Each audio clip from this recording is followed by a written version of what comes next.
நான் என் நாற்காலியில் காலை மடக்கி அமர்ந்திருந்தேன். என் கண்கள் எங்கோ சூனியத்தில் அலைந்து கொண்டிருந்தன. கையில் இருந்த சிகரெட்டின் சாம்பல் என் விரல்களில் உதிர்ந்த போதும் என் ஆழ்ந்த சிந்தனையில் அதன் சூடு கூட எனக்கு தெரியவில்லை. தொலைவில் சூரியன் மறைந்து கொண்டிருந்தான். அந்தி சாயும் மேலையின் தனிமை என் மனதிலும் இருளை பரப்பியது. என் முன்னால் மடிக்கணினியின் திரையில் ஒரு பெண்ணின் படம் மின்னிக் கொண்டிருந்தது. அவள் பெயர் கவிதா. பொதுவாக அவளுடைய வயது பெண்களின் முகங்களில் மகிழ்ச்சி நிறைந்திருக்கும். ஆனால் அவளுடைய முகத்திலோ ஆழமான சோகமும் வலியும் குடிகொண்டிருந்தன. உலகத்தின் அத்தனை துயரங்களும் அவளுக்கே சொந்தமானவை போல தோன்றியது. கவிதாவின் படத்திலேயே என் பார்வை நிலைத்திருந்தது. ஆனால் என் மனதிலோ அவளுக்கு எந்த இரக்கமும் இல்லை. மாறாக வெறுப்புடன் அவளை பார்த்து கொண்டிருந்தேன். உலகில் யாரோ ஒருவன் அவளை இவ்வளவு ஆழமாக வெறுக்கின்றான். அவளை நாசமாக்க விரும்புகிறான் என்பது அவளுக்கு தெரியாது. அவள் தன் சொந்த துயரங்களில் மூழ்கி தன் வாழ்க்கையை வாழ்ந்து கொண்டிருந்தாள். திடீரென என் சிந்தனை கலைந்தது. யாரோ காலடி ஓசை கேட்டது. எனக்கு முன்னால் என் நம்பிக்கைக்குரிய வேலைக்காரன் வேலு நின்றிருந்தான். நான் அவசரமாக மடிக்கணினியை மூடிவிட்டு என் நாற்காலியில் சாய்ந்து அமர்ந்தேன். அப்போதுதான் சிகரெட்டின் சூடு விரல்கள் வரை பரவி இருப்பதை உணர்ந்தேன். சிகரெட்டை சாம்பல் தட்டில் வைத்துவிட்டு வேலுவை பார்த்தேன். என்ன வேலு, என்ன தகவல் என்று கேட்டேன். வேலு தலைகுனிந்தவாறே, ஐயா, நீங்கள் அனுப்பிய அந்த தெருவுக்கு போய் எல்லா விபரங்களையும் தெரிந்து கொண்டேன். அந்த பெண்ணுக்கு நாளை திருமணம் என்றான். என் முகத்தில் ஒரு வெறுப்பான புன்னகை படர்ந்தது. அந்த சிரிப்பின் சத்தம் அறை முழுவதும் எதிரொலித்தது. வேலு, அந்த பெண் எனக்கு அவளுடைய திருமண நாளன்று சென்னையில் உள்ள என் அடுக்குமாடி குடியிருப்பில் வேண்டும் என்றேன். வேலு தலைகுனிந்து நின்றிருந்தான். ஐயா, நீங்கள் சொன்னால் இப்பொழுதே அவளை உங்கள் காலடியில் கொண்டு வந்து வைக்கிறேன் என்றான். என் கோபம் உச்சியில் இருந்தது. என் கைகள் இறுகின. நெற்றியில் வியர்வை துளிகள் இருந்தன. உடலில் இருந்த நரம்புகள் கோபத்தால் புடைத்திருந்தன. இல்லை வேலு, இப்போது இல்லை. என் குரல் குளிர்ந்து கூர்மையாக இருந்தது. அவளுடைய திருமண நாளன்று என் பிடியில் வரும்போது பார். அப்போது அவளுடைய தந்தை சேகர் நிலை எப்படி இருக்கும் என்று பார். அதை நான் பார்க்க வேண்டும். நான் அவளுடைய தந்தையை அவமானப்படுத்த வேண்டும். அதனால்தான் கவிதாவை திருமணத்திற்கு முன்பு நாளை என் அடுக்குமாடி குடியிருப்புக்கு கொண்டு வா. அப்புறம் என்ன நடக்கும் என்பதை நான் பார்த்து கொள்கிறேன். திருமண நாளன்று பெண் வீட்டிலிருந்து காணாமல் போனால் தந்தையின் மானம் போய்விடும். நான் அதையே தான் விரும்புகிறேன். கவிதாவின் தந்தை அனைவரிடமிருந்தும் தன் முகத்தை மறைத்து கொள்ள வேண்டும். மானம் பறிபோவது என்றால் என்ன என்பதை அவர் அப்போது புரிந்து கொள்வார்.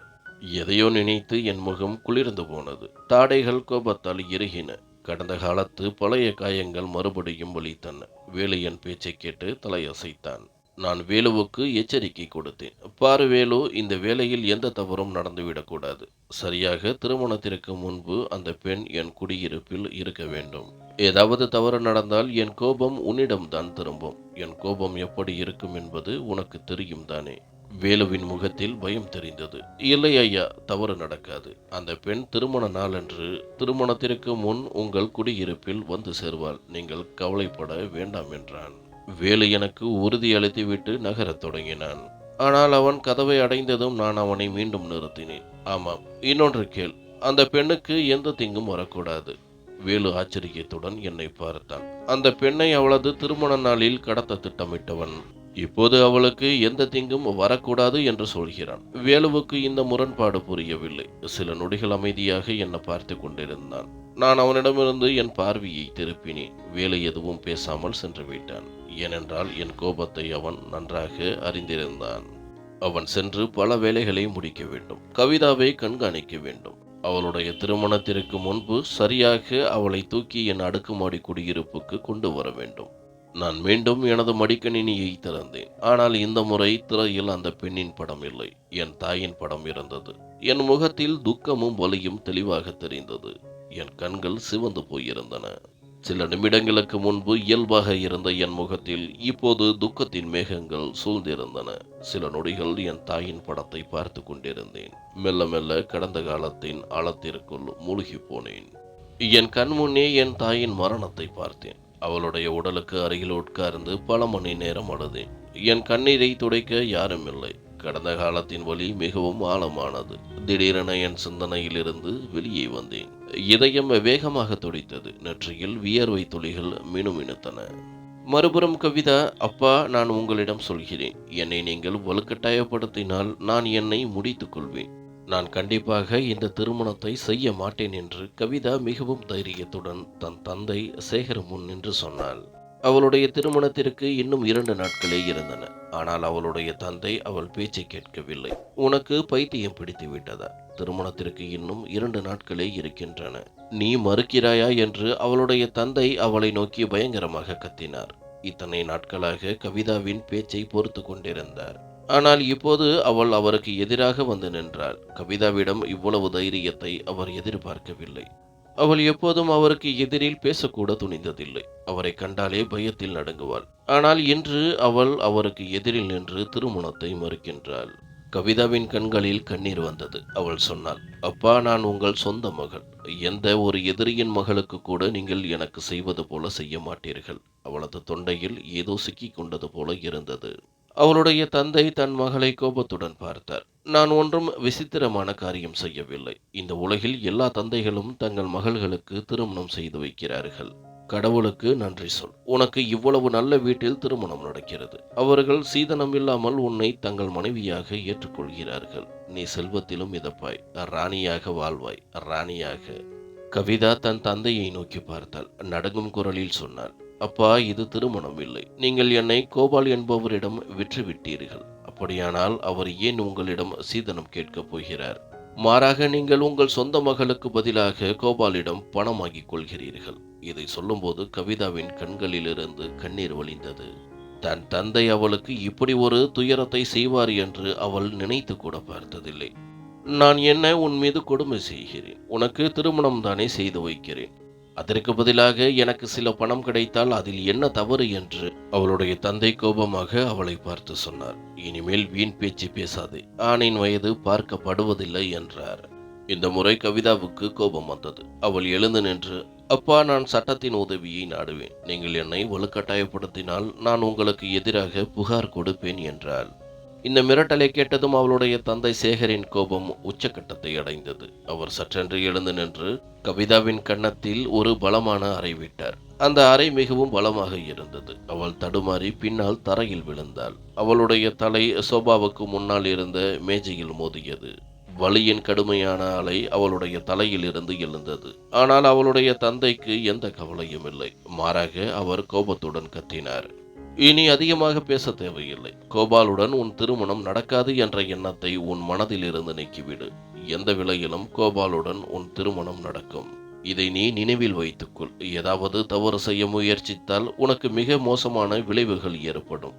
என் கைக்கு வந்த இந்த பணத்தை நான் இழக்க விரும்பவில்லை என்றார். கவிதா தன் வலிக்கும் தலையில் கை வைத்தாள். தன் கையில் ஏதோ ஈரமாக இருப்பதை கண்டாள். அடிபட்ட இடத்திலிருந்து ரத்தம் வழிந்து கொண்டிருந்தது. ஆனால் கவிதாவுக்கு அடிபட்ட வலியை குறித்து எந்த கவலையும் இல்லை. எதிர்காலத்தின் தன் வாழ்க்கையில் வரவிருக்கும் வலி, அவமானம் ஆகியவற்றை நினைத்து அவள் மனம் வெந்து கொண்டிருந்தாள். கவிதா ஆச்சரியத்துடன் தன் சொந்த தந்தையை பார்த்து கொண்டிருந்தாள். அவள் அழக்கூட மறந்து போயிருந்தார். அவளுடைய தந்தை சேகர் கோபத்துடன் வீட்டை விட்டு வெளியேறினார். தன் தந்தை சென்ற பிறகு கவிதா கதறி அழுதாள். அவளுக்கு சில வருடங்களுக்கு முன் இறந்த தன் தாயின் நினைவு வந்தது. அவளுடைய தாய் உயிருடன் இருக்கும் வரை கவிதாவை அவளுடைய தந்தையின் கொடுமைகளிலிருந்து காப்பாற்றி வந்தார். அதனால் கவிதாவின் தந்தை அடிக்கடி அவளுடைய தாயின் மீது கை ஓங்கினார். கவிதாவின் தந்தை சேகர் ஒரு கல் நெஞ்சமும் கொடுமையானவரும் கூட. அவருக்கு பெண்களை மதிப்பது தெரியாது. தன் இஷ்டப்படி நடப்பதே அவருக்கு பெரிய ஆசை. பெண்கள் ஆண்களின் காலனியைப் போல என்றும் அவர்களை தன் கட்டுப்பாட்டில் வைத்திருக்க வேண்டும் என்று அவர் நினைத்தார். கவிதாவின் தந்தை அவளுடைய தாயின் மீது எல்லையில்லா கொடுமைகளை செய்தார். அவர் மீது கை ஓங்கினார். கவிதாவின் தாய் அவரது கொடுமைகளை தாங்க முடியாமல் இந்த உலகத்தை விட்டு சென்று விட்டார். கவிதாவுக்கு தன் தாயின் மரணத்திற்கு காரணம் தன் தந்தைதான் என்று தெரியும். ஆனால் அவளுக்கு தன் தந்தைக்கு எதிரில் நிற்க தைரியம் இல்லை. இரவு முழுவதும் கவிதா அழுது கொண்டிருந்தாள். அவளுடன் சொந்தமாக யாரும் இல்லை. யாரை கட்டி அணைத்து தன் மனதில் உள்ள பாரத்தை இறக்கி வைக்க முடியும்? சில நொடிகள் அவளுடைய மனத்திரையில் ஒரு மங்கலான படம் தோன்றியது. கவிதா, அழாதே. உன் கண்ணீர் என் இதயத்தில் வலியை ஏற்படுத்துகிறது. நான் உன்னை ஒருபோதும் அளவிட மாட்டேன் என்று அந்த நினைவு சொன்னது. அந்த மங்கலான நினைவு வந்ததும் கவிதா மேலும் துடித்தாள். கவிதா கதறி அழுது கொண்டிருந்தாள். எங்கே சென்று விட்டாய் நீ? என்னை அளவிட மாட்டேன் என்று வாக்குறுதி கொடுத்தாயே.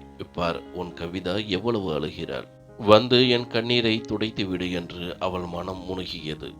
என் சொந்த தந்தை சேகருக்கு என் மீது அக்கறை இல்லை. அவர் தன் மகளை தன் நண்பர் கோபால் கையில் விற்க தயாராக இருந்தார். 50க்கும் மேற்பட்ட வயதுள்ள கோபாலின் பிள்ளைகள் கூட என்னை விட பெரியவர்கள். திருமணம் என்பது வெறும் வெளிப்படையான பெயர்தான். உண்மையில் இது ஒரு வியாபாரம்தான். கோபாலுக்கு இது 3வது திருமணம். அவருடைய 2 மனைவிகளும் ஏற்கனவே இறந்து விட்டார்கள். என் தந்தை சேகருக்கு இந்த வியாபாரத்தில் பெரிய தொகை கிடைத்திருந்தது. அதனால்தான் அவர் மிகவும் மகிழ்ச்சியாக இருந்தார். கோபால் என் அழகில் மயங்கி போனதால் தான் சேகரிடம் இந்த வியாபாரத்தை செய்திருந்தார். இன்று என் திருமண நாள். சேகரின் விருப்பப்படி என்னை ஒரு சலூனுக்கு அனுப்பி வைத்தனர். அங்கே என்னை ஒரு மணப்பெண்ணைப் போல முழுமையாக தயார் செய்திருந்தனர். சேகருக்கு இவ்வளவு பணம் செலவு செய்ய விருப்பமில்லை. ஆனால் கோபால் செலவு முழுவதையும் தானே ஏற்றுக்கொள்வதாக உறுதியளித்திருந்தார். ஒரே நிபந்தனை, நான் முழுமையாக மணப்பெண்ணைப் போல தயாராக இருக்க வேண்டும். சலூனில் ஒரு பிணத்தைப் போல நான் அமர்ந்திருந்தேன். என்னை அழகுபடுத்திவிட்டனர். ஆனால் என்னை அழைத்துச் செல்ல யாரும் வரவில்லை. தங்க நிறத்தில் வெள்ளி வேலைப்பாடுகள் கொண்ட ஆடையில் நான் மிகவும் அழகாக இருந்தேன். நிபுணரின் அலங்காரம் என் அழகை மேலும் அதிகரித்தது. ஆனால் என் சோகமும் துயரமும் அந்த அழகிலும் ஒரு விசித்திரமான வழியை ஏற்படுத்தின. அப்போது சலூனில் வேலை செய்யும் ஒரு பெண் வந்து என்னை அழைத்துச் செல்ல சிலர் வந்திருப்பதாக சொன்னாள். நான் என் ஆடைகளை சரி செய்து கொண்டு சலூனுக்கு வெளியே முதல் அடியை எடுத்து வைத்தேன். அங்கே ஒரு விலை உயர்ந்த கார் நின்றிருந்தது. அந்த காரை பார்த்ததும் நான் மறுபக்கம் பார்த்தேன். ஆனால் அங்கே வேறு எந்த காரும் இல்லை. அந்த கருப்பு நிற காரிலிருந்து சில ஆட்கள் வெளியே வந்தனர். என் இதயம் வேகமாக துடித்தது. உள்ளே திரும்பிச் செல்லலாம் என்று யோசித்த போது பின்னால் இருந்து யாரோ என் வாயில் ஒரு துணியை வைத்தனர். அதில் மயக்க மருந்து தெளிக்கப்பட்டிருந்தது. சில நொடிகளில் நான் மயக்கமடைந்தேன். என்னை காரின் பின் இருக்கையில் கிடத்தினர். கார் காற்றோடு போட்டி போட்டுக்கொண்டு வேகமாக நகரத்திற்கு வெளியே வந்தது. வேலு அவளை நான் குறிப்பிட்ட அடுக்குமாடி குடியிருப்புக்கு கொண்டு வந்தான். ஆனால் இப்போது அவனுக்கு பதற்றம் ஏற்பட்டது. கவிதாவுக்கு இன்னும் மயக்கம் தெளியவில்லை. பயத்தில் பலமுறை அவள் அறைக்கு சென்று பார்த்தான். ஆனால் எந்த மாற்றமும் இல்லை. இங்கே நான் என் அறையில் பதற்றத்துடன் அங்குமிங்கும் நடந்தேன். வேலுவின் அழைப்புக்காக காத்திருந்தேன். அவன் வேலையை சரியாக முடித்தானா இல்லையா என்று தெரிந்து கொள்ள வேண்டும். திடீரென என் தொலைபேசி அடித்தது. திரையில் வேலுவின் பெயர் மின்னியது. நான் உடனே தொலைபேசியை எடுத்து பதற்றத்துடன், வேலு எங்கே இருக்கின்றாய் என்று கேட்டேன். மறுபக்கம் இருந்து வேலுவின் பதற்றமான குரல் வந்தது. ஐயா, அந்த பெண்ணை நீங்கள் சொன்ன அடுக்குமாடி குடியிருப்புக்கு கொண்டு வந்து விட்டேன். ஆனால் என்ற வார்த்தையை கேட்டதும் என் இதயம் வேகமாக துடித்தது. ஆனால் என்ன வேலு, நீ சரியான நேரத்தில் திருமணத்திற்கு முன் அவளை கொண்டு வந்தாயா என்று கேட்டேன். பதற்றத்துடன் பதிலளித்தான். ஆமாம் ஐயா, நான் திருமணத்திற்கு முன்னரே அவளை கொண்டு வந்து விட்டேன். ஆனால் ஒரு தவறு நடந்துவிட்டது. ஏன் என்று தெரியவில்லை. கவிதாவுக்கு இன்னும் மயக்கம் தெளியவில்லை. நான் மிகவும் குறைவான மயக்க மருந்தைத்தான் கலந்தேன். ஆனாலும் அவள் எழவில்லை. வேலுவின் பேச்சை கேட்டதும் என் கோபம் வெடித்தது. நான் அவனிடம் முன்பே சொல்லியிருந்தேன், கவிதாவுக்கு எந்த தீங்கும் வரக்கூடாது என்று. நான் அவளுடைய தந்தை சேகரை பழிவாங்க வேண்டும். அதற்காக எனக்கு கவிதாவை பயன்படுத்த வேண்டும். ஆனால் கவிதாவுக்கு ஏதேனும் துன்பம் ஏற்பட்டால் அதை என்னால் பொறுத்து கொள்ள முடியாது. ஆனால் என் மனம் திடீரென சொன்னது, கவிதா இறந்தால் என்ன அல்லது வாழ்ந்தால் என்ன, உனக்கு என்ன? உனக்கு உன் தாயின் பழிவாங்கல் தானே முக்கியம். உனக்கும் அந்த பெண்ணுக்கும் என்ன உறவு இருக்கிறது? ஆனால் எங்கோ ஒரு பெயரற்ற பந்தம் கவிதாவுடன் இணைந்திருந்தது. அவளுடைய துன்பத்தை பார்த்து என் மனம் துடித்தது. நான் உடனடியாக சொன்னேன், வேகமாக ஒரு மருத்துவரை கூப்பிடு, நான் இப்போதே வருகிறேன். நான் அந்த அடுக்குமாடி குடியிருப்புக்கு சென்றபோது மருத்துவர் வந்து கவிதாவை சோதித்துக் கொண்டிருந்தார். மருத்துவர் சொன்னார், கவலைப்பட வேண்டாம், இன்னும் கொஞ்ச நேரத்தில் அவளுக்கு மயக்கம் தெளிந்துவிடும். ஆனால் அவளுடைய தலையில் ஆழமான காயம் இருக்கின்றது. மேலும் அவள் மனச்சோர்வினால் பாதிக்கப்பட்டிருக்கலாம். அவர் மருந்துகளை எழுதி கொடுத்து ஒரு ஊசியும் போட்டுவிட்டு சென்றார். நான் அங்கேயே அறையில் நின்றேன். கடந்த காலத்தின் பிடி. அறையில் இப்போது நானும் கவிதாவும் மட்டுமே இருந்தோம். கவிதா மயக்கமடைந்த நிலையில் கட்டிலில் படுத்திருந்தாள். மணப்பெண் உடையில் அவளுடைய அழகு மனதை கிழிப்பதாக இருந்தது. என் இதயம் வேகமாக துடித்தது. 15 வருடங்களுக்கு பிறகு கவிதா இவ்வளவு அழகாக இருப்பாள் என்று நான் நினைக்கவில்லை. 15 வருடங்களுக்கு முன்பு அவள் ஒரு சிறிய குழந்தை. இப்போது அவள் இளமையின் வாசலில் நின்றிருந்தாள். அவளுடைய கன்னங்களில் ஒரு முடிச்சுருள் விழுந்திருந்தது. என்னையும் அறியாமல் என் கை உயர்ந்து அதை அகற்ற முயன்றேன். என் தொடுதலை உணர்ந்ததும் சற்றென்று கண்களை திறந்தாள். என்னை பார்த்து பயந்தாள். நீ யார்? ஏன் என்னை இங்கே கொண்டு வந்தாய் என்று கேட்டாள். அப்போது திடீரென என் கண்களுக்குள் மீண்டும் என் தாயின் முகம் தோன்றியது. கோபத்தால் என் நரம்புகள் வெடித்தன. நான் கவிதாவின் கையை பிடித்துச் சொன்னேன். உனக்கு இப்போதே புத்தி தெளிந்துவிடும். நீ இப்போது என் அறையில் இருக்கின்றாய். நான் உன்னுடைய தந்தையை பழிவாங்க வந்திருக்கின்றேன். உன்னுடைய தந்தையால் தான் என் தாய் துடிதுடித்து இறந்தாள்.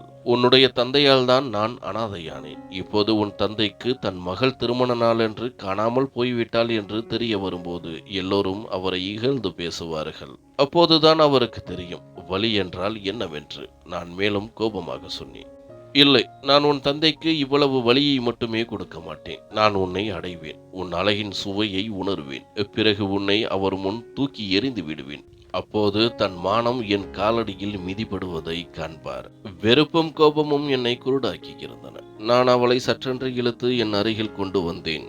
அவளின் உடலின் வாசனை என்னை மயக்கியது. என் மனதிலும் மூளையிலும் அந்த அளவு கோபமும் பழிவாங்கல் எண்ணமும் நிறைந்திருந்தன. அதனால் எனக்கு வேறு எதுவும் தெரியவில்லை. என் இதழ்கள் கவிதாவின் கழுத்தை தொட்டபோது அவளுடைய கண்களிலிருந்து கண்ணீர் வழிந்து என் கன்னங்களை தொட்டது. என் உள்ளே எங்கோ ஒரு குரல் ஒலித்தது. கவிதா, அழாதே. உன் கண்ணீர் என் இதயத்தில் வலியை ஏற்படுத்துகிறது. ஆனால் நான் பழிவாங்கும் தீயில் மிகவும் குருடாகி இருந்ததால் என்னால் எதையும் கேட்க முடியவில்லை. நான் ஒரு நொடியில் அவளை விட்டுவிட்டேன். கவிதா ஆச்சரியத்துடன் என்னை பார்த்தாள். அவள் தன் கண்ணீரை துடைத்துக் கொண்டே சுவற்றில் ஆதரவில் நின்று, நீ யார்? ஏன் என் மானத்தை எடுக்க விரும்புகிறாய் என்று கேட்டாள். ஒருவேளை கவிதாவுக்கு என்னை தெரியவில்லை. எப்படி தெரியும்? அப்போது அவள் வெறும் 8 வயது குழந்தை. நான் 15 வயது இளைஞன். என்றும் கூட வெறுப்பும் பழிவாங்கும் தீயும் என் உள்ளே ஒரு பிளவை ஏற்படுத்தி இருந்தன. எனக்கு எதுவும் தெரியவில்லை. கவிதா என் முன்னின்ற நிலையில் என் கண்கள் தானாக தலைகுனிந்தன. என் கோபத்திற்கும் ஆசைக்கும் இலக்காகி கவிதாவின் நிலை மோசமாக இருந்தது. அவளுடைய துப்பட்டா கீழே விழுந்திருந்தது. நான் துப்பட்டாவை எடுத்து மெதுவாக அவளுடைய தோள்களில் போட்டேன். பிறகு எதுவும் பேசாமல் அறையை விட்டு வெளியே வந்தேன்.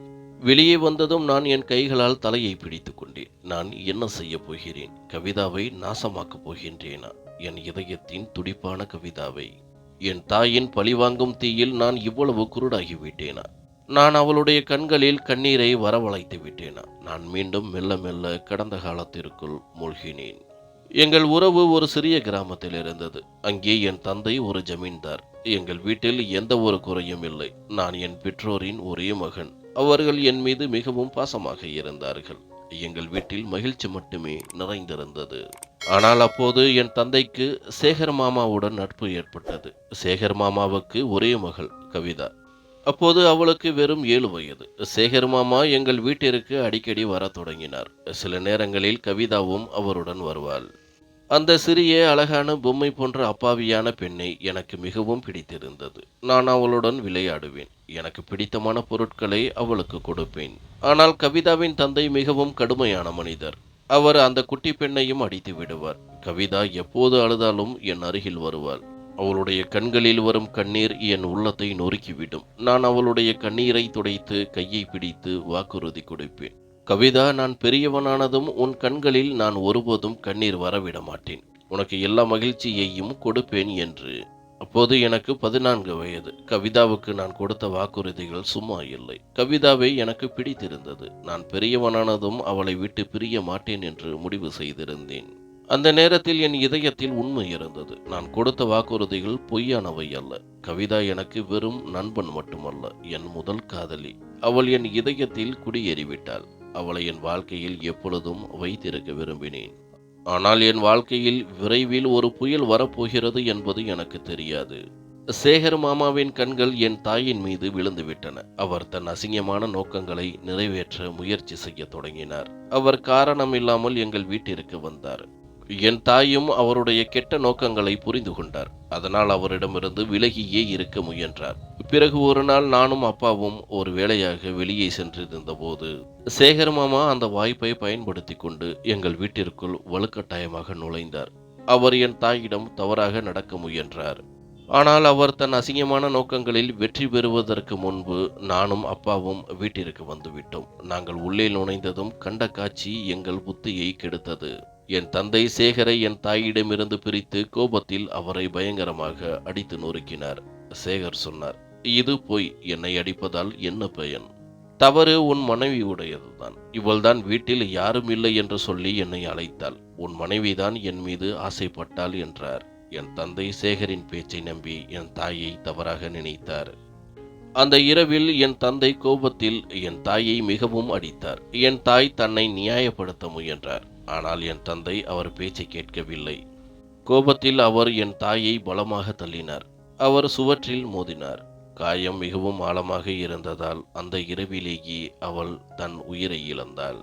என் தந்தை என்ன செய்து விட்டேன் என்று உணர்ந்ததும் நிலைகுலைந்து போனார். அவர் அழுதார், வருந்தினார். ஆனால் அதற்குள் எல்லாம் முடிந்துவிட்டது. ஒரு சிறிய தவறு அவர் வாழ்க்கையையே அழித்துவிட்டது. தன் சொந்த மனைவியின் உயிரை எடுத்து விட்டார். அவருடைய மனம் சற்று அமைதியானதும் அவர் வீட்டை விட்டு ஓடிவிட்டார். அந்த இரவில் நான் என் தாயின் அருகில் உட்கார்ந்து கதறி அழுதேன். என் கண்முன்னே என் தாய் உயிரை விட்டாள். அதே நொடியில் நான் சேகரை பழிவாங்குவது என்று முடிவு செய்தேன். என் தந்தையை போலீஸ் கைது செய்து சிறையில் அடைத்தது. ஆனால் அவர் தன் மனநிலையையே இழந்துவிட்டார். சிறையிலேயே அவர் இறந்து போனார். நான் அனாதையாகி போனேன். ஆனால் நான் வாழ வேண்டும். என்னை கவனித்துக் கொள்ள வேண்டும். என் தாயின் மற்றும் தந்தையின் பழிக்கு பழி வாங்க வேண்டும். அந்த சிறிய வயதிலேயே நான் எல்லா பொறுப்புகளையும் ஏற்றுக்கொண்டேன். கிராமத்தில் இருந்த நிலத்தையும் வீட்டையும் விற்றுவிட்டு நான் நகரத்திற்கு வந்தேன். ஒரு கூட்டாளியுடன் சேர்ந்து என் தொழிலை தொடங்கினேன். எனக்கு அப்போது 16 வயதுதான். ஆனால் என் எண்ணங்கள் காலத்தை விட வேகமாக இருந்தன. அந்த சிறு வயதிலேயே நான் என்னை நிரூபித்தேன். இன்று என்னிடம் செல்வம் நிறைந்திருந்தது. ஆனால் ஒரு காரியம் இன்னும் பாக்கி இருந்தது, என் தாயின் பழிவாங்கல். அதனால் நான் சேகரின் மகளின் மானத்தை அழித்து அவரை அவமானப்படுத்த நினைத்தேன். அவருக்கு வலி என்றால் என்னவென்று புரிய வைக்க விரும்பினேன். கவிதாவின் திருமணத்திற்கு சரியாக ஒரு நாள் முன்பு அவளை கடத்தினேன். ஆனால் நான் அவளுக்கு அருகில் சென்றபோது அவளுடைய கண்களில் கண்ணீரை கண்டேன். என் இதயம் துடித்தது. 15 வருடங்களுக்கு முன்பு இருந்த அதே அன்பு மீண்டும் எழுந்தது. நான் மறுபடியும் கவிதாவின் அறைக்கு செல்லவில்லை. அவளை 2 நாட்களுக்கு அறையில் அடைத்து வைத்திருந்தேன். வேலைக்காரி தான் அவளுக்கு உணவு கொடுத்து கொண்டிருந்தாள். அவளுக்கு முன் சென்று நான் பலவீனமாக இருக்க விரும்பவில்லை. 3ஆம் நாள் வேலைக்காரி வந்து சொன்னாள், கவிதாவுக்கு கடுமையான காய்ச்சல். அவள் வலியிலும் காய்ச்சலிலும் துடிக்கிறாள். அவளுடைய துயரத்தை கேட்டதும் என் மனம் கலங்கியது. நான் அறைக்கு செல்ல விரும்பினேன். ஆனால் என்னை கட்டுப்படுத்திக் கொண்டேன். அவளுக்காக என் மனதில் எந்த உணர்வுகளும் வரக்கூடாது என்று நினைத்தேன். ஏனென்றால் அவள் என் நோக்கத்திலிருந்து என்னை திசை திருப்பலாம். நான் கவிதாவை அழிக்க தயாராக இருந்தேன். நான் சேகருக்கு ஒரு பாடம் கற்பிக்க வேண்டும். அதற்கான வழி கவிதா மட்டுமே. ஆனால் என் மனதில் அவளுக்காக உணர்வுகள் தோன்றத் தொடங்கினால் நான் எப்படி அவளை பழி வாங்குவது? வேலைக்காரி என் முன்னின்று என் பதிலுக்காக காத்திருந்தாள். நான் கோபத்துடன் சொன்னேன், ஏன் நிற்கின்றாய்? காய்ச்சல் வந்தால் வரட்டும். அவள் ஒன்றும் விருந்தாளி இல்லை. அவளுக்காக நான் மருத்துவர்களை வரிசையில் நிறுத்தப் போவதில்லை. இதை கேட்ட வேலைக்காரி சமையலறைக்கு சென்று விட்டாள். நான் பதற்றத்துடன் அறையில் நடந்தேன். ஆனால் எப்படி கால்கள் என்னை கவிதாவின் அறைக்கு அழைத்து சென்றன என்று தெரியவில்லை. நான் கதவை திறந்து பார்த்தபோது கவிதா படுக்கையில் போர்வையால் மூடிக்கொண்டு படுத்திருந்தாள். காய்ச்சலால் அவளுடைய முகம் சிவந்து போயிருந்தது. நான் மெதுவாக அவளுடைய நெற்றியில் கை வைத்தேன். அது கொதித்துக் கொண்டிருந்தது. நான் பயந்து விட்டேன். காய்ச்சலில் அவள் மெதுவாக முணங்கிக் கொண்டிருந்தாள். தாமதிக்காமல் நான் மருத்துவரை அழைத்தேன். மருத்துவர் வந்து மருந்துகள், ஊசிகள் கொடுத்தார். ஆனால் நான் அங்கேயே நின்றேன். நான் செய்ததெல்லாம் எந்த எண்ணமும் இல்லாமல் இருந்தது. அந்த நொடி என் முன் கவிதாவின் துயரம் மட்டுமே இருந்தது. அவளுடைய காய்ச்சல் கொஞ்சம் குறைந்ததும் அவள் மெதுவாக கண்களை திறந்தாள். என்னை பார்த்து மீண்டும் பயந்தாள். நடுங்கும் குரலில் சொன்னாள், நீ ஏன் என் அருகில் வந்தாய்? இங்கிருந்து போ. எனக்கு எதுவும் தவறாக செய்யாதே.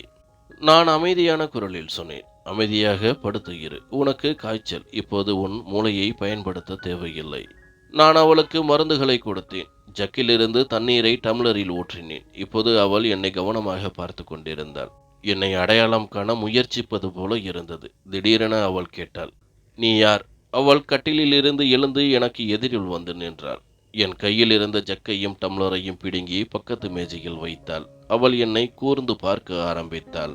ஒருவேளை அவள் என்னை அடையாளம் கண்டிருக்கலாம். நான் பார்வையை திருப்பினேன். நீ என்ன நினைக்கின்றாயோ அதுதான் நான் என்றேன். என் பேச்சை கேட்டதும் அவளுடைய முகம் வெளிரி போனது. திடீரென அவள் என் மார்பில் விழுந்து கதறி அழுதாள். நான் இந்த திடீர் தாக்குதலுக்கு தயாராக இல்லை. அவள் எவ்வளவு நேரம் என்னை கட்டி கொண்டிருந்தாள் என்று தெரியவில்லை. நானும் அவளை பிரித்து விடவில்லை. பிறகு அவள் வலி நிறைந்த குரலில் சொன்னாள், ராகேஷ், எங்கே சென்று விட்டாய் நீ? நான் உன்னை எவ்வளவு நினைத்தேன். நீ இல்லாமல் எதுவுமே நன்றாக இல்லை. நீ சென்ற பிறகு என் தாய் இந்த உலகத்தை விட்டு சென்று விட்டார். அப்பா மிகவும் மோசமானவர். அவர் அம்மாவிற்கு அவ்வளவு துன்பங்களை கொடுத்ததால் அவர் நோய்வாய்ப்பட்டு இறந்து போனார். அம்மா சென்ற பிறகு அப்பா என் மீது துன்பங்களின் மலைகளை கொட்டிவிட்டார். நான் மிகவும் துன்பங்களை அனுபவித்தேன் ராகேஷ். உன் அன்பு மட்டுமே எனக்கு ஆதரவாக இருந்தது. நான் ஒரு நாள் நீ திரும்புவாய் என்றும் என்னை கூட்டிச் செல்வாய் என்றும் எப்போதும் நினைத்தேன். நீ எனக்கு ஒரு வாக்குறுதி கொடுத்தாய், என்னை ஒருபோதும் அளவிட மாட்டேன் என்றாள். திடீரென அவள் என்னை விட்டு விலகினாள். அவளுடைய கண்களில் இன்னும் கண்ணீர் இருந்தது. அவள் தழுதழுத்த குரலில் சொன்னாள், ஆனால் இது எல்லாம் என்ன? நீ என்னை கடத்தி விட்டாய். என் மானத்தை எடுக்க விரும்புகிறாய். ஏன் ஏன் எனக்கு துன்பம் கொடுக்க விரும்புகிறாய்? ஏன் என் அப்பாவை அழிக்க விரும்புகிறாய்?